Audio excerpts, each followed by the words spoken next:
Hey folks, Jesse Randall, MSU Forestry Innovation Center outside of Escanaba. I wanted to bring you an update on our food plots. And again, we've worked with our local partners in Ray's feed mill over there in Bark River. And I wanted to show you the different, they gave us one of their wildlife blends and then just a straight run seed source. So I kind of wanted to show you this. And now a lot of folks in the agronomic world would look at this and say, oh my gosh, you're just overrun with weeds and it's not going to do anything. But you have to remember, we're trying to simulate what a hunter or a sports person could do out there on their own property. So this really had minimal investment other than seed, a little bit of fertilizer, and some time to plant it. And so we didn't really have a good chemical option, nor did we use a chemical option on this. We came in, we cultivated this ground, if you'll remember that video. We came then, we saw about a week's worth of rain right about the middle of July up here in Escanaba. And I thought, well, it's a little bit early than what I'm used to planting my brassica mixtures. And so I saw the rain, I said, I can't not plant based off of the weather. I think so often we get hooked into planting based off of the calendar, the date, rather than the weather. You know, if we looked at the calendar, I would have said the 1st of August I was gonna plant this, we would have been in a 12-day drought and my seed would have just sat there in the ground. And so we planted based on the weather, and look at the stand. This is a wildlife blend that Ray's gave us. It's got purple tops, it's got dwarf Essek, it's got some forage radish, some forage rape, and a whole list of other things that are in here. And I can tell you, so the break point is right here. Going to our north is their blend. And I can tell you when I come out and check out here in the evening times, deer are already moving into this plot. They're picking out those things that are edible now. Some of these will only become edible or palatable to a deer after they freeze. So we're guaranteed we're gonna have something, but the deer are already finding this and utilizing it. Before the weeds went to their seed heads, the deer were out there, they were browsing on the lamb's quarter, on the red root, and so we left it. And now it'll be a problem for next year. We're gonna rotate in probably our Roundup Ready corn, but we'll get rid of those weeds. But to right now for wildlife, this is an unbelievable option.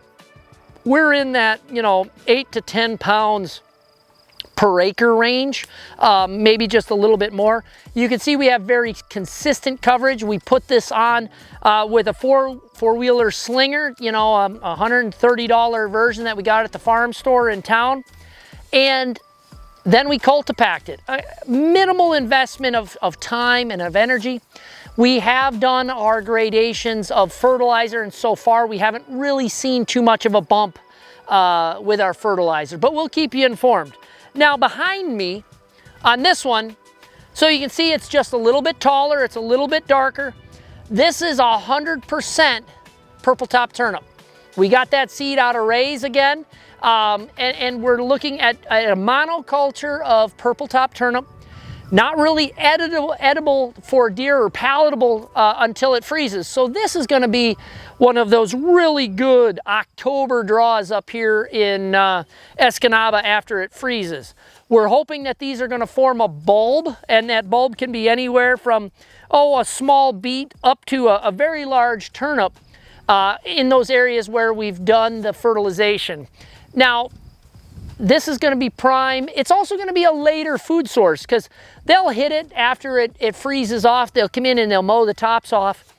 But over time and throughout the winter, our goal is that those deer that are coming through winter will utilize this, will dig up the bulbs, will dig through the snow.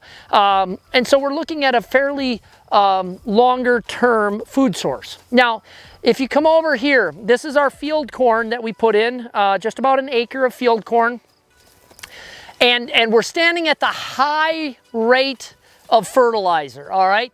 And I can tell you that the high rate versus the low and the medium is probably on the order of about 2 feet taller than the medium fertilizer rate and much taller than the low fertilizer rate. Our soils are just not that good. So it needs fertilization. So if you're going to put corn in as a longer term overwinter food source, you really got to make sure you invest in some fertilizer. What you are seeing on the outside though already is, especially on this higher fertilizer rates, you're seeing that the deer are working these edges. They're coming in, they're taking the silks, they're already coming in after the tips of those ears. And so, you know, that's acceptable damage to me. That's just what farmers deal with. I will say that when I pulled an ear off of the 0 and the medium fertilizer rates, the corn down here is much farther along. And so let's just take one of these ears. We're going to open it up and look at it as I broke the whole plant down. So what you're going to see here is ears that are really doing well, and these higher fertilizer rates are again in that milky stage. They've got a ways to go, but it's only first week of August now, and so you can see that our ears have pollinated well, and for a crop that we're leaving for the deer, these ears are, you know, they're on the order of about 8.5 inches. And they should fill fairly well all the way to the tip.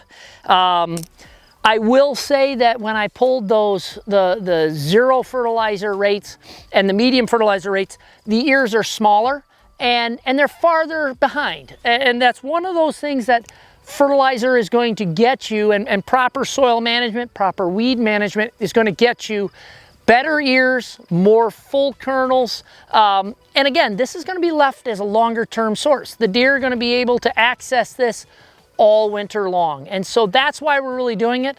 I encourage you, if you are going to plant a portion to corn, make sure you set some money aside throughout the year to put fertilizer down. You'll have a much better crop of corn for the deer to feed on long term.